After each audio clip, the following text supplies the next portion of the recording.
This one is another one of my favorites. Burn It Down. Tell us about Rod Coronado, a mutual friend of ours and a comrade. And this is a very funny video you've done. You're just sitting in front of a gas pump and people come up and start filling their little cans with gasoline, but it doesn't look like they have a vehicle they're going to be, trying to get run again. What inspired you to do this song? And man, I mean, I bet you get a lot of flack for this one from all circles. Well, people really tend to like the song, and it's very interesting what happens. Like when I encourage an audience to sing along with me on that song, it's the older generation are the ones who are most ready to just join in and start singing, and it's younger people who are like looking around and wondering like if they're going to get arrested if they start singing. It's interesting the way that breaks down. Like especially the 60s generation, they're totally ready to just engage in free speech without particularly worrying about the consequences. Whereas younger people are much more concerned about, what's going to happen here, which is interesting how much more paranoid people have become over the years, over the generations. But the song, although it might sound like I'm encouraging everybody to burn down the nearest Walmart, the song is actually just about freedom of speech, which Rod Coronado and many other people have had taken away from them. People who are familiar with the First Amendment are often surprised when they learn about the bill that the law that was passed during the Clinton administration to deal with what they called eco-terrorism. And to be clear, what we're talking about when they use the term eco-terrorism, just as with when the British government uses the term terrorism to describe the group Palestine Action, in both cases, whether you're talking about Palestine Action or the Earth Liberation Front or the Annual Liberation Front, you're talking about groups that have never harmed a human being. So that's not terrorism by the way most people understand the term. But when they were calling, ELF an eco-terrorist group, then basically, then they passed a law that if you describe an action that you carried out in the name of eco-terrorism, then you can go to prison for promoting eco-terrorism. So all that Rod did in the Q&A was when somebody asked him how he burned down this building, he just described how he burned down the building, which was a very simple process of pouring gasoline on the floor and lighting a match. And not complicated. But for describing how he did that, then he was facing a potential 25-year prison sentence, which, if found guilty by a jury of committing this offense, was at the time, and I believe still, a mandatory 25-year prison sentence. No, option for the judge to consider a lesser sentence. And so Rod was one of 5 different people, last I heard. I don't know if the numbers have increased since I last paid attention to enforcement of this particular law, but he was one of 5 people who took a plea bargain and went to prison for a year for giving a speech. And that violated this law.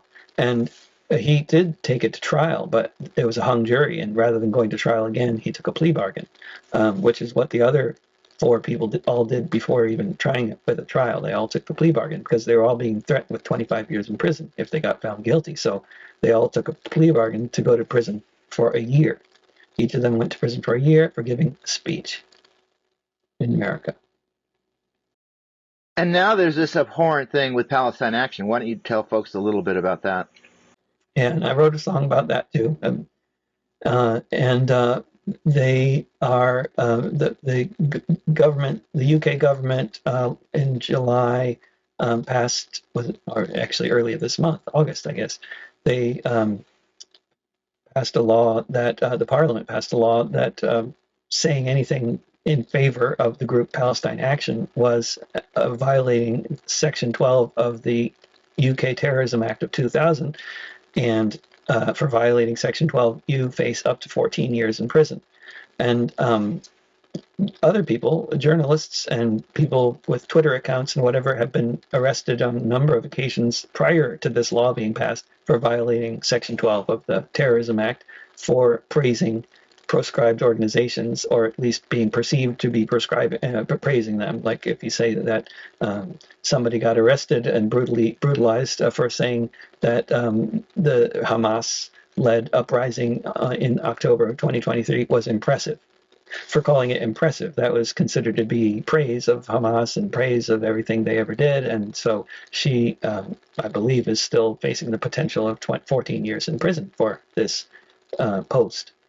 And she's been arrested twice now, Sarah Wilkinson. Other people in England have been arrested. Other journalists have been arrested, or people, social media influencers or whatever, people with big followings, have been arrested for the same kind of thing. But now they declared Palestine Action to be a terrorist group along the lines of Hamas and whatever, Ansar Allah, Hezbollah. Despite the fact that Palestine Action has never harmed a human being in their activities, which are certainly have involved lots of property destruction of war machine kind of stuff, but in factories that make weapons to export to Israel, but they never hurt people. And actually, before the parliament passed the law against them, the British courts had often been finding Palestine actionists not guilty, because under British law, it's actually illegal to export arms to a country that's committing war crimes. And even though they're doing it in Britain all the time, what they're actually doing is illegal under their own laws, although they don't enforce their own laws.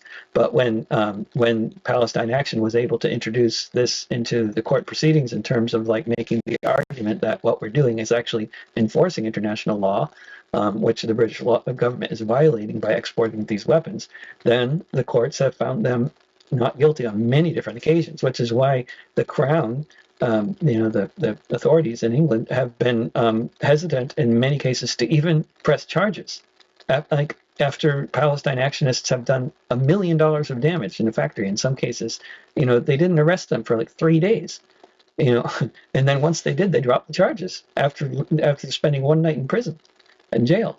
This is the kind of thing that was going on. So the Parliament, apparently felt they had to act, and they passed this law that Palestine Action is now a terrorist group. And so since they passed this law, there's been many hundreds, I don't know how many, more than 500, many more than 500 now, getting 500 in one day a few days ago, getting arrested for holding a sign saying, "I support Palestine Action."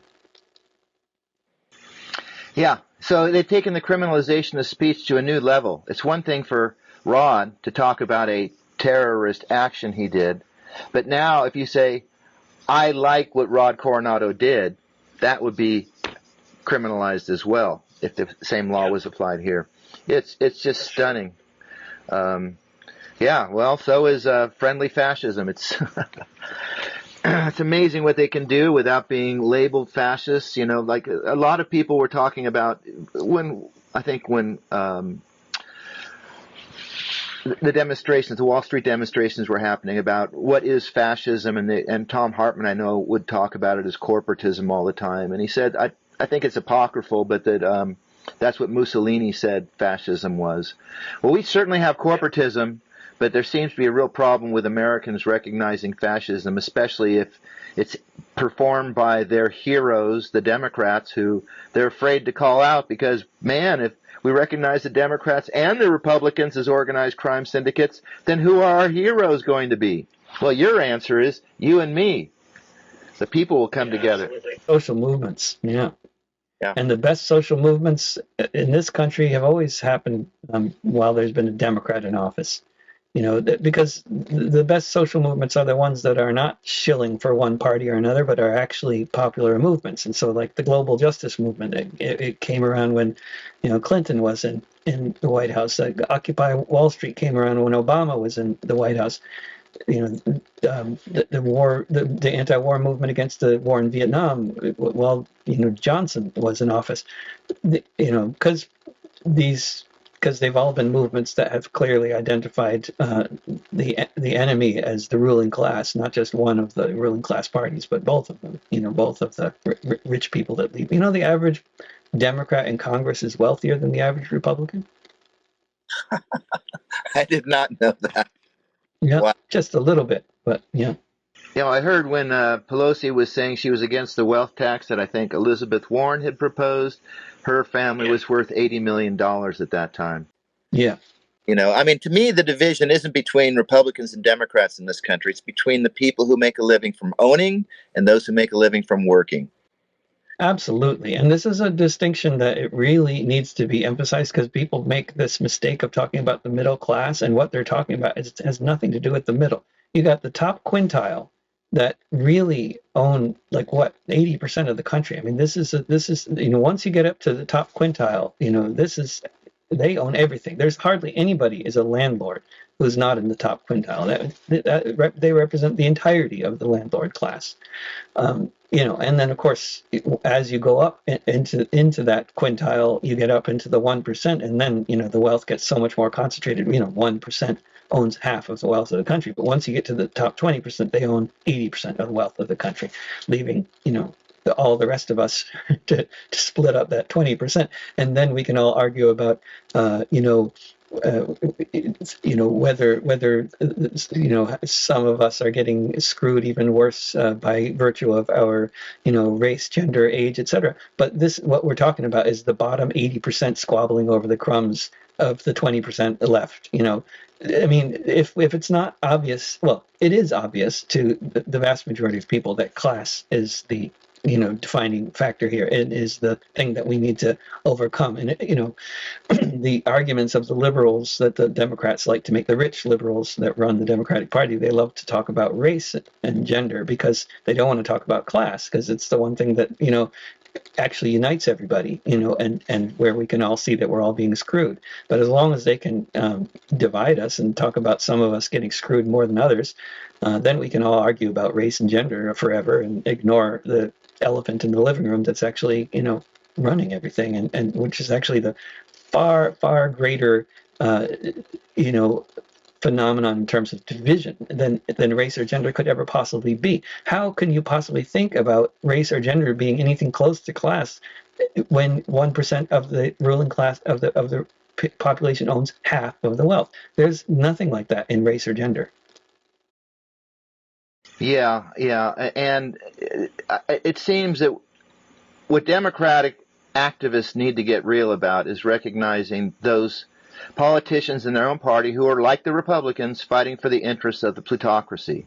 Because if you look at how they vote, they all vote the same on the military. They all vote the same with big pharma, with big agriculture, banking interests. But the Republicans have got the anti-abortion people, they've got the guns and the anti-woke stuff, and then the Democratic politicians talk about abortion rights, Black Lives Matter, the rights of illegal immigrants. And they get us all thinking that if they talk about these things, then I should support them. But how they're going to actually make a major change in any of the major issues, the voters don't even really require that of them. And that's why it's so pathetic to try to do any kind of real electoral politics this day. I think Democrats have got to recognize the class war within the Democratic Party and engage in ousting the plutocratic interests from the party, and bring in the Winona LaDukes and people like me, and Ralph Nader would have been a great one to get in there, and Aaron Brockovich. It's a nice fantasy. It's a nice fantasy, and it's never going to happen. The Democratic Party, the Democratic Party was the party that supported the Southern, the Confederacy in the Civil War. That's the origins of the Democratic Party. The Democratic Party is the party of the white man. That's how they build themselves for the first 100 years of their existence. And then since then, they've tried to build themselves as the intersectional party of yada, yada. But the Democratic Party is just the party of the other party of the rich, and they've always been the other party of the rich, and they've never been anything different from that. But they like to, play with the idea of having the progressives on their side and being like slightly more in favor of social spending. Supposedly, the average Democrat today isn't anything close to as progressive as the average Republican was 60 years ago. I mean, under Eisenhower, the highest tax bracket for the rich was 91%. I mean, it's Democrats today aren't anything close to as progressive as Nixon was, on those issues, on economic issues, on social spending. Nixon was far more progressive than Bill Clinton, or any Democrat in power since. Of course, I would love to, given the options, I'd certainly love to see, Bernie Sanders get elected president or AOC, compared to the rest of the party, but it's not going to happen. And I think the sooner we give up on the Democrat Party and form extra parliamentary social movements, the better, because actually that's how change has always happened in this country. It's never happening because of who we elect. It's happening because of what's going on in the streets. And that's what impacts both parties. And that's why both parties are generally acting in unison. Both parties supported the New Deal in the 1930s. Both parties supported increased social spending in the 1960s to deal with the all the riots and everything. That was one of the things that both parties were supporting at that time. Both parties supported that 91% tax bracket. If it hadn't been both parties, it wouldn't have happened. It's both parties supported dropping the atom bomb on Hiroshima.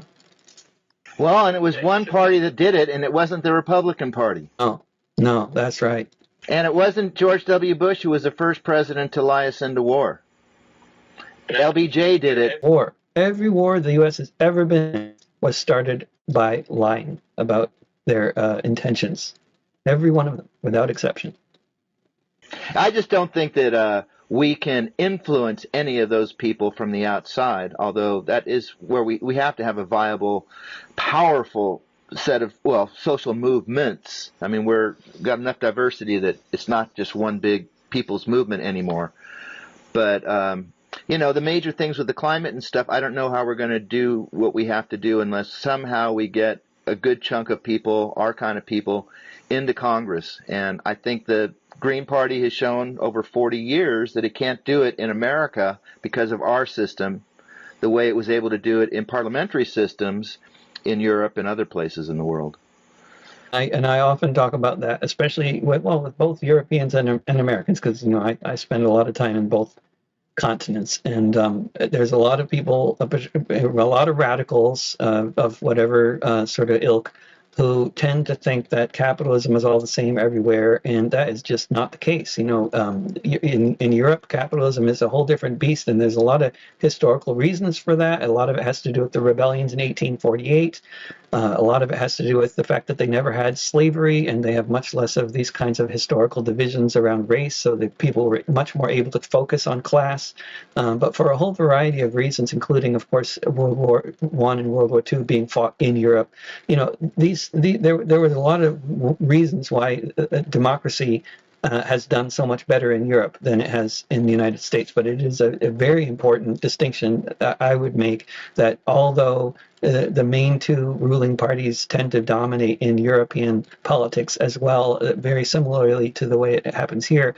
In Europe, there's in many countries in Europe, there's actually the actual possibility of a third party actually winning, and this does happen sometimes, and that keeps the other parties much more on their toes than here, where it's obviously like a duopoly of rich people, whereas there can actually be an authentic third party, like a real working class third party. There are those parties in Europe, and they do become influential in various parliaments, and they do take over entire cities, often. And it's a real multi-party system in Europe, and it's really distinct, just distinctly different and distinctly better than the U.S. system. Yeah.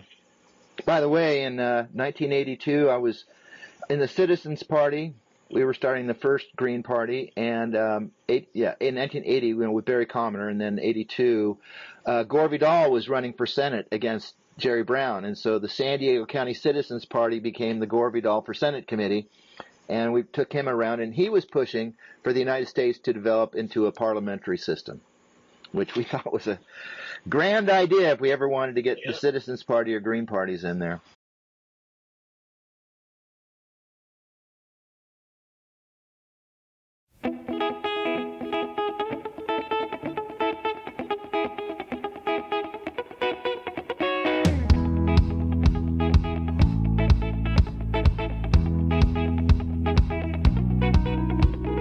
Rodney Coronado was arrested for a speech that he gave one evening by the San Diego beach. He stated his opinions, they sounded just like mine. Now they want to put him behind bars till 2029. Prosecutor said the problem was the speech showed intent. I couldn't figure out exactly what that meant. You can't describe an action, say you thought that it was swell. So what'll happen when we sing this? Who the heck can tell? But we don't like the condo and we're gonna burn it down. Corporate terrorists drive them out of town. We'll bring a lot of gasoline, pour it on the floor, light a match, say a prayer, and run right out the door. Burn it down. Burn it down. Burn it down. Burn it down. We're going to burn it down. Burn it down. Burn it down. Burn it down. Burn it down. Burn it down. If you just sang that chorus, then you just broke the law to be an eco-terrorist. Now you just gotta flap your jaw.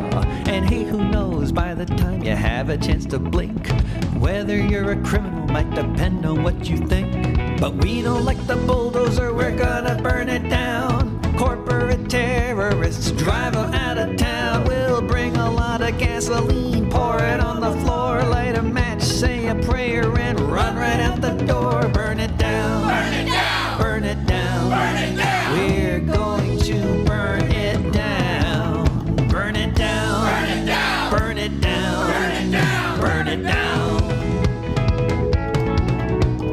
First they came for Rod, made me next to come for you. Let me tell you what I think all of us should do. Sing the song with me, raise your fist and caterwaul. If we fight together, they can't arrest us all. Cause we don't like the Walmart and we're gonna burn it down. Corporate terrorists drive them out of town. We'll bring a lot of gasoline, pour it on the floor, light a match, say a prayer, and run right out the door. Burn it down. Burn it down. Burn it down. Burn it down. We're going to burn it down. Burn it down. Burn it down. Burn it down. Burn it down. Burn it down.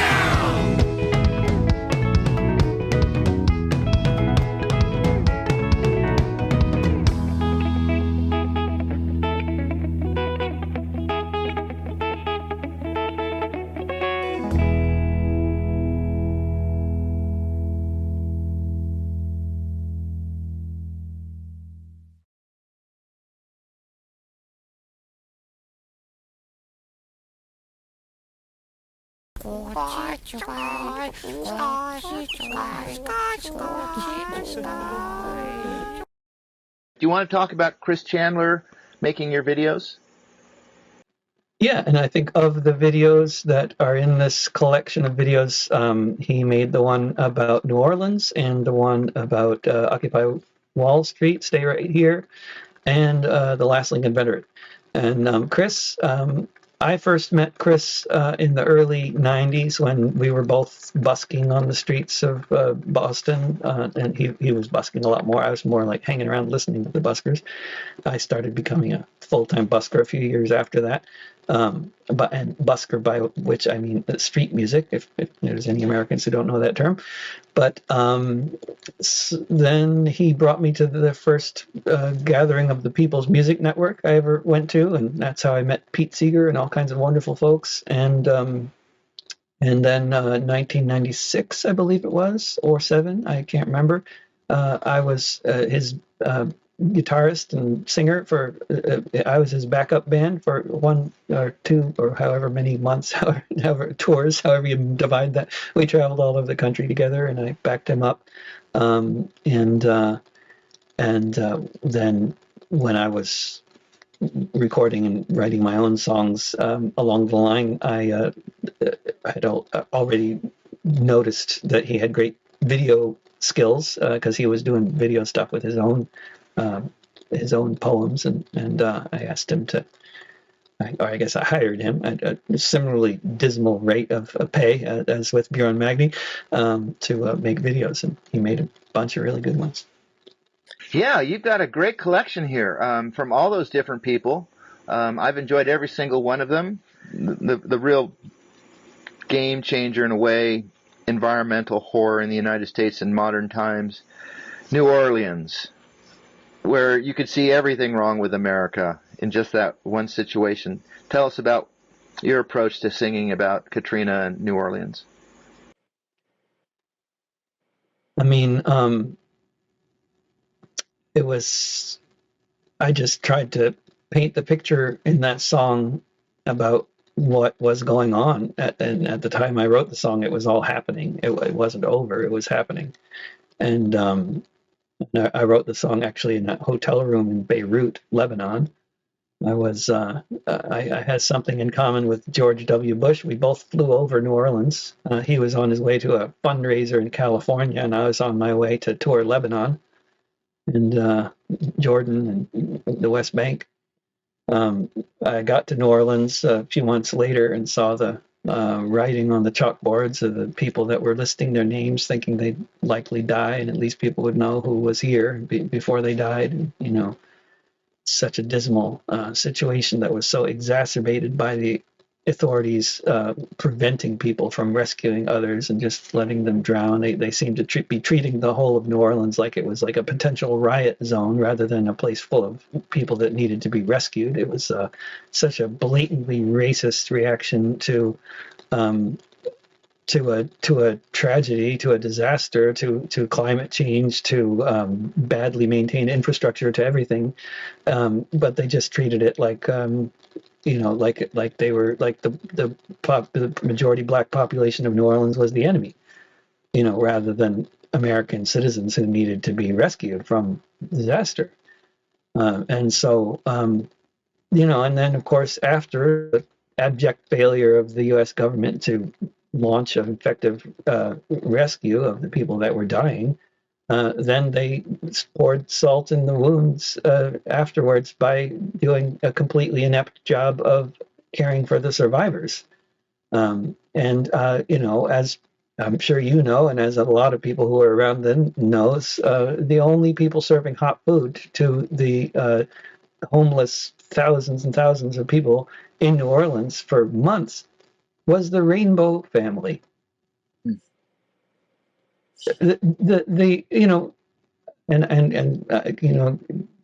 That's wonderful that they did that, and that's not at all to say anything negative about the Rainbow family. I'm so glad that somebody did something, but FEMA was sending people to the Rainbow family, and FEMA was feeding FEMA. Literally, FEMA was feeding FEMA. What the hell is FEMA for? They did a much better job after the flood in New Orleans in 1929, actually. The government did. After 1929, after the flood in 1929, which saw massive thousands and thousands of people in New Orleans made homeless, the government set up tent camps. They were racially segregated, but they were tent camps, and they took care of everybody who was homeless from the flood in 1929. They didn't do anything like that in after Katrina. By the way, was there some particular reason why there's a sign for Murphy Oil Company in the video? In the song? In the Not video. that I know of. No, you'd have to ask Chris about that. Okay, yeah, and inaction is a crime. That was a nice slogan in there. Mall's more important than people's lives. Yeah, because they were literally in the course of this. Of course, I had been reading wonderful journalists like the guy in the Times-Picayune and other publications who had been writing for years about the state of the infrastructure in New Orleans. And of course, there had been activists that I was already, along with many other people, very familiar with, who had been saying that if we don't take care of the wetlands outside of this, out at the mouth of the Mississippi, then there's much less of the kinds of vegetation and all that could absorb a storm surge, and that the city and the levees were going to become much more vulnerable if they did things like build that mall that I refer to in the song, instead of the wetlands staying wetlands and doing what wetlands do so well. So, this was an entirely man-made and capitalism-made disaster.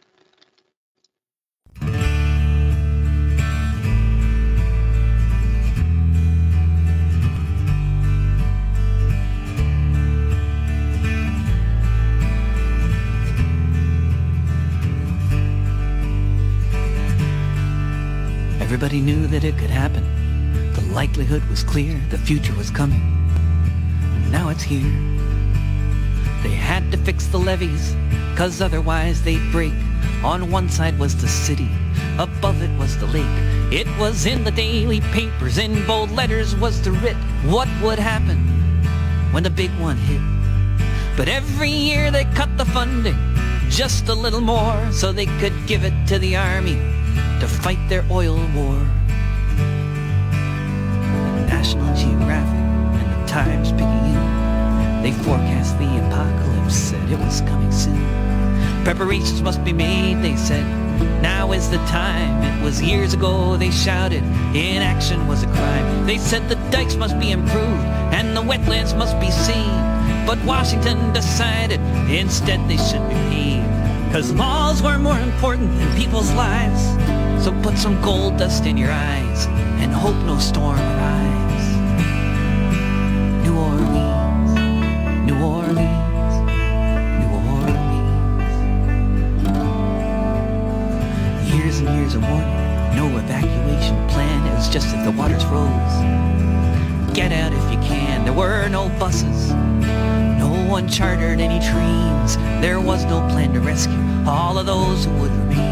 All the people with no money, all the people with no wheels, all of those who couldn't hotwire one that they could steal. Thousands and thousands of people abandoned by the state, abandoned by their country, just left to meet their fate. New Orleans, New Orleans, New Orleans.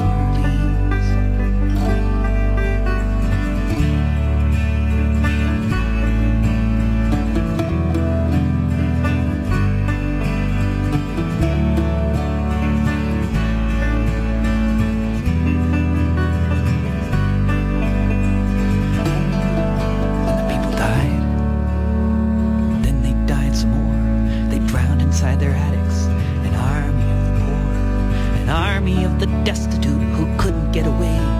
And the world will remember those sad and awful days when people shouted from their houses, dying on their roofs. When people came to find them, they were turned back by the troops. They died there with no water, they died there in the heat. They were shot down by the soldiers for trying to find some food to eat. New Orleans,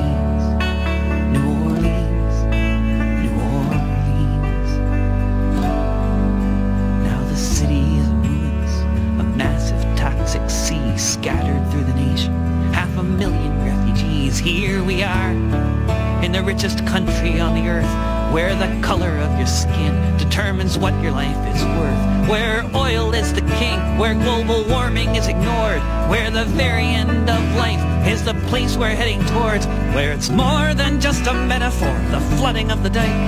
And if we don't stop this madness, the whole world will be like New Orleans. New Orleans, New Orleans, New Orleans, New Orleans, New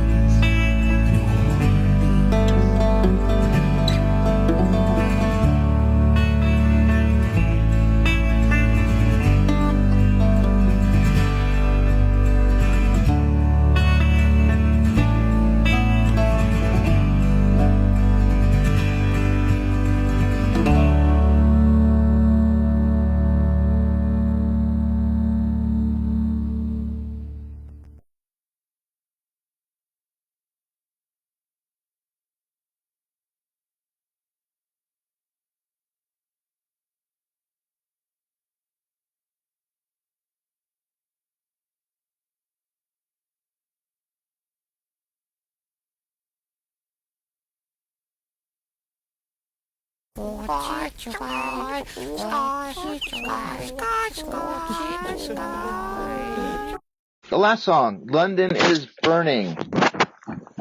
Some lives are worth less and some are worth more. Tell us about this song. London is Burning was after a black man named Mark Duggan was killed by the police while sitting in the backseat of a car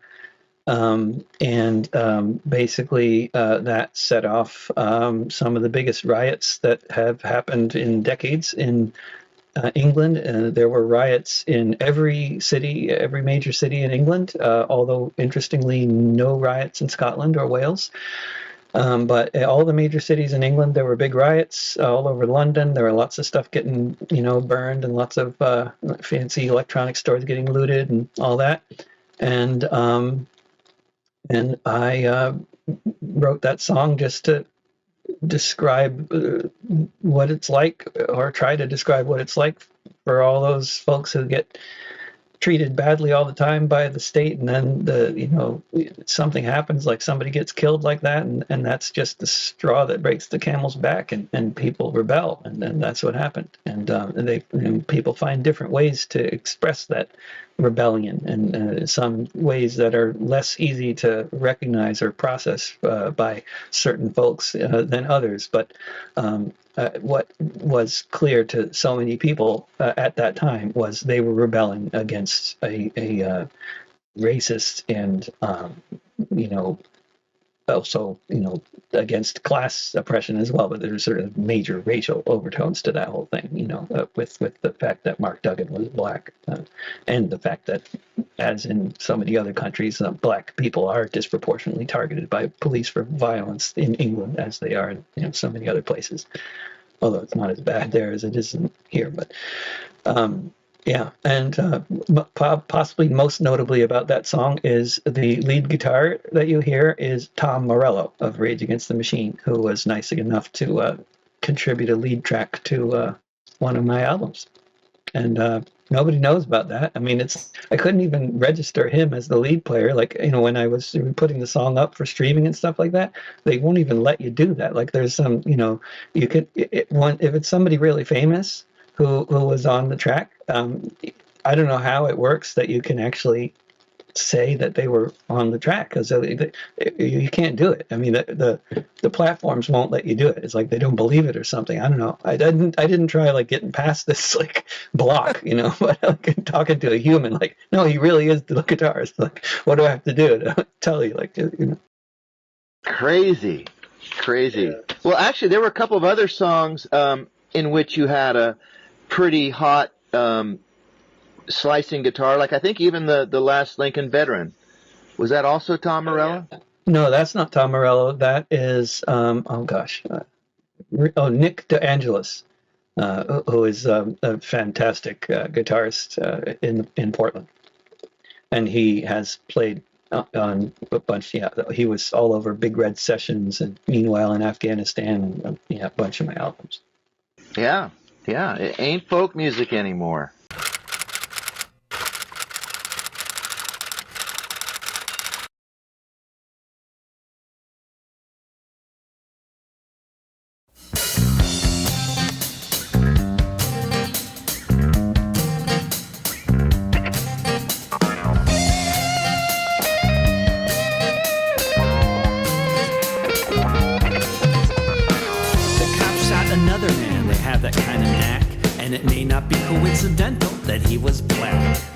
Sitting in his car, they say he might have had a gun. What we know for sure is he had 5 kids, daughters and sons. Now he can't have a family, he'll never see his friends. His neighbors understand what kind of message this sends. Some life is worth less, some life is worth more. You don't have to be a mathematician to know the score.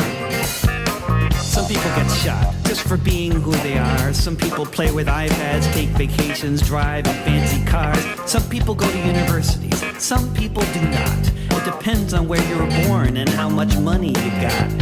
The government cuts their spending, widening the divide, then reacts with disbelief when they face the rising tide of anger at the cuts of the futures that they rob. With each day so many have to live without a job. Now the flames are getting hotter, maybe coming to your town.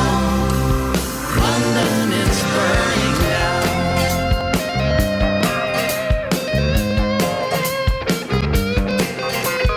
Cameron went on TV in his suit and tie. If the riots asked the question, then this was his reply. We'll arrest these hooligans, these people without shame. They are only criminals, and it's only criminals to blame. Morals have to among the peasants' ranks. So let us lock them up while we bail out the banks. When that's the way they look at it, it's not very hard to watch things fall apart in this house of cards. Now the flames are getting hotter, maybe coming to your town. London is burning down.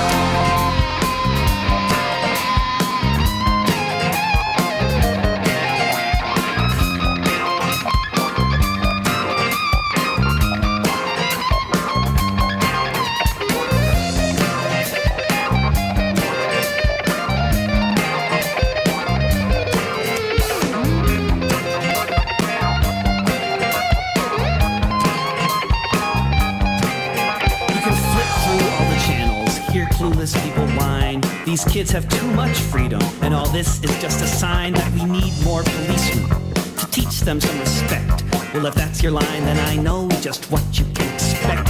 The class will be repeated until the lesson has been learned. All you need is some injustice to make your cities burn. All you need is the perception, whether or not it's true, that most of us will never live the way you do. Now the flames are getting hotter, maybe coming to your town. London is burning down.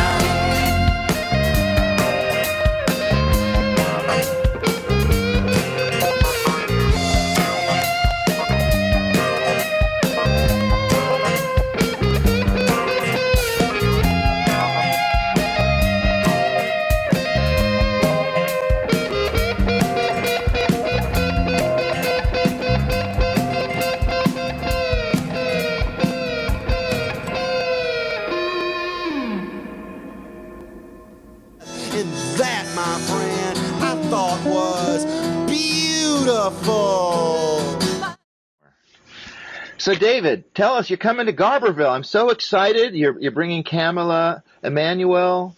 What's the Ministry of Culture? And so what are you doing these days? And what is David Rovics' performance like what's it going to be like in 2026? Yeah, well, I've been doing a lot of, in the past few years, a lot of the touring I've done has been with Kamala, and she's been singing with me and traveling with me in many different parts of the world. And which makes it all much more fun and much more musically interesting. We'll be singing a lot of songs about history and current events, like I always do, and there will be a bit of a disproportionate, much more than usual focus on Gaza, but although I do write a whole lot of songs on that subject and record them and put them out there in the live shows, they don't necessarily dominate everything, because because basically I part of the role of the performer that I take seriously is live performance in particular, is you need to leave the audience feeling inspired and feeling like ready to continue living, and maybe even to join the movement or do something, and you don't want to leave the audience feeling like jumping off the nearest tall building. So I tend to work in a lot more sort of funny songs and songs about successful actions and solidarity in the live shows, and which are probably less dominant on my recordings, which are often focused a bit more on dismal events that don't have a happy ending. But also on the cool people who are living in those dismal situations and their noble struggles to make things better. Yeah, I have a lot of songs about that. Yeah. And then I just have a lot of songs that are actually just describing horrible events, like, gunning down little children, gunning down little girls and boys, for example, is one of the songs I've written recently, and it's actually one of several dozen songs that I've written about massacring starving children who are trying to get food. This has been happening every day since March 2nd, every day, and before March 2nd too, but every day since then, massacre of starving children. So, I mean, there's so many more songs to be written, but, they don't, there's no silver lining in that. Other than maybe some of the the Gaza Humanitarian Foundation people have become whistleblowers, like that wonderful American soldier who basically spent a few days there. It's like, this is crazy, and has been speaking to the media and all that. But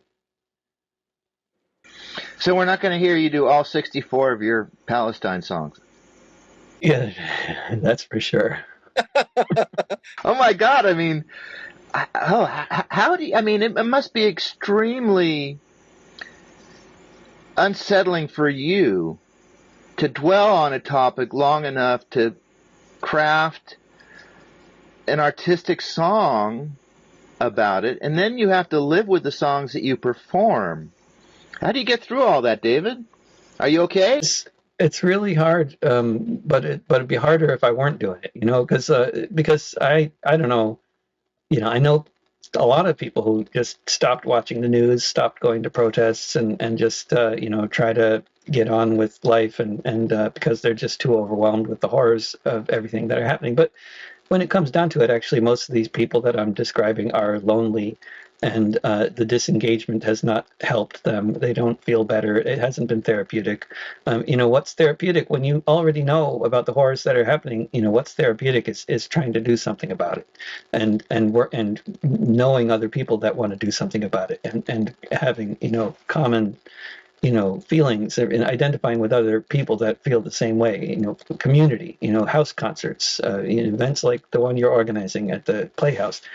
This is what people need, and this is what keeps people engaged, not shutting themselves off, so, and I don't know how I would shut myself off. I can't, I've been keeping track of world news since I was 12, and I don't think that's going to change. But as long as I'm writing songs about it, then it makes it a lot easier to deal with than if I am not on a day when I'm not writing a song. Those are the days when I, get close to losing everything, losing my shit.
Behind the prison walls.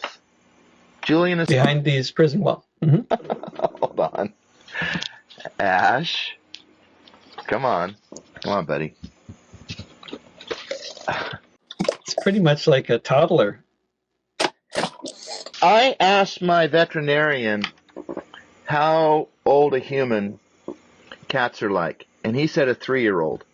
Yeah. Another friend of mine who's really into cats and dogs says a 2-year-old. Yeah, somewhere around there, 2 or 3. Yeah. They're wonderful, though, and aren't really causing a big impact on the planet. Like if I had my own kids. I mean, I kind of wanted to, but my life just didn't allow me to do it. But, when I think about it now, well, when people decide to have kids, I know you decided kind of late. It's like I'm totally with them. They're parents. Okay, that's the reality now, and I don't really get into why people decided to do that. It seems kind of natural, like that's what humans do. It doesn't seem odd to me, but man, everybody. I've worked for years trying to minimize my impact on the planet, and then you realize that every single person, what does this take? Took 11 years to go from 7 billion to 8 billion people or some such thing like that. And I mean, I don't know. I mean, this is another thing too. Like, how are your kids handling this reality that they're in? I mean, especially with a dad like you who doesn't brush off reality, who in fact, gets a magnifying glass out. That must be really hard for you as a parent to, try to raise kids whose lives come out of joy and compassion and connection and community. And then there's this whole culture that's monstrous. Yeah, I mean, in terms of the whole concept of raising kids, and having kids, I think of it the same way as I think about things like flying in a plane or any number of other activities that we engage in that, give us a ridiculously impossibly large carbon footprint. I think, and I make this argument as emphatically as I can, as often as I can, both in songs and in every other way, to try to, with the aim of convincing anybody that actually believes that they can adjust their lifestyle and change anything in the world, to disabuse them of this notion, because the only way forward, I'm quite convinced, has always been now and has forever been collective action. We have to act collectively and collectively decide things like we're going to ground all the planes. And once we decide to ground all the planes, I'll be completely on board with that, and I will stop touring in Europe and Australia and all those other places very happily. But as long as there's business people traveling all around, I'm going to travel around too, to oppose what they're doing. Because I'm not going to abdicate my ability to tour in different countries, because to try to lower my impact. I think that would actually be that would do a lot more harm than good, because we need organizers out there. We need well-adjusted, emotionally happy, well-adjusted people like children and adults. We need a healthy society to take action. To change the world, otherwise we're doomed. So I think good people who are going to raise good children who are going to potentially turn out to be good activists, or you can't guarantee these things, but we need good parents out there having kids. That's a good thing, and we need to lower the population in the world, but we're not going to do that by our individual decisions. We're going to do that by changing entire societies, because we already know what causes population growth and what causes countries to have lower their population. I mean, it's all about poverty. It's always been all about poverty. That's obvious now to anybody that's paying attention to how humans how societies go. They get bigger when they're poor. They get smaller when they have a certain level of wealth and a social safety net and that sort of thing. So it's this is not complicated, but it is made complicated by corporations like Exxon that have for decades been trying to convince us all that we're going to be able to change everything by individual lifestyle choices. And they've been promoting this whole orientation in order to disempower collective action. And it's been very effective. It's convinced a huge number of liberals, especially, and others, that they really just need to watch over their recycling and eat less meat, and that's going to somehow magically through some unexplainable process change the world. But it's very obvious. We have to shut down all the coal plants. We have to transform the whole transportation infrastructure in the Western much of the world. I mean, especially the United States. We have to have a good mass transit that's powered by alternative energy. We have to do so much. I mean, so much of it is just like low-hanging fruit, but it's like we have to get rid of all disposable packaging completely. Ban it. It should be banned right now. But until disposable packaging is banned, it's not going to make any difference in any significant way whether or not I'm getting my food and wrapped in plastic at the food carts or not. I mean, I'm not going to be able to change this. And people need to know that. Individually, you're useless. We need to collectively change things. You're useful as an individual because of your ability to mobilize a collective. And because what we need is collective action. And what we need is action on the part of government, you know. We need collective action in order to take over governments, you know. But as long as the capitalists are in charge, we're doomed. And there's no way to sugarcoat that or you know, shine the turd. You know, we're doomed if capitalism is going to continue. Yeah, absolutely. I do not see personal lifestyle choices as the path to saving the planet. But you mentioned, I think you were into Taoism. I think of it more in terms of my way. I remember, 20 years ago, I saw some figure that showed that the impact on the planet of a Bangladeshi was 1/87th of that of an American. Yeah.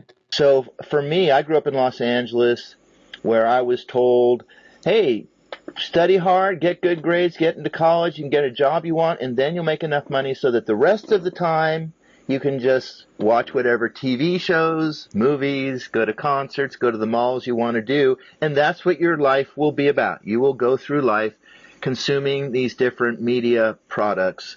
And when I came up here to Humboldt County, where I live in a town of 2,000 people, I had all the same kind of consumer addictions that all of my friends that I grew up with had. I look at them now. We just had our 50th anniversary, our 50th reunion. I didn't go, and they're just like our grandparents. There's like no difference in them, and they would completely freak out if they couldn't go to the latest movie, get the latest iPhone, and all that stuff. I won't freak out. I've got my basic tools, and I go out and put on David Rovics concerts and get involved in plays and crafts fairs in our markets and stuff like that. So it's more of a way of getting myself off the drug than anything else, you know. And you're right. I mean, if you didn't buy a plane ticket to go to the British Isles or whatever, it wouldn't cause any flights to be canceled. There would be absolutely no difference whatsoever. So you are using these things as tools, and what is it? Using the tools of the devil to fight the devil, so to speak. Yeah. Yeah, and I also don't like living, you know, a very high consumption lifestyle anyway. I mean, I'd rather just, have more time to hang out with my kids, you know. So yes, for sure, it's the same kind of attitude. But that's just, you know, to be living a good life. You know, the best things in life actually are free. You know, it's true. You know, friendship, love, you know,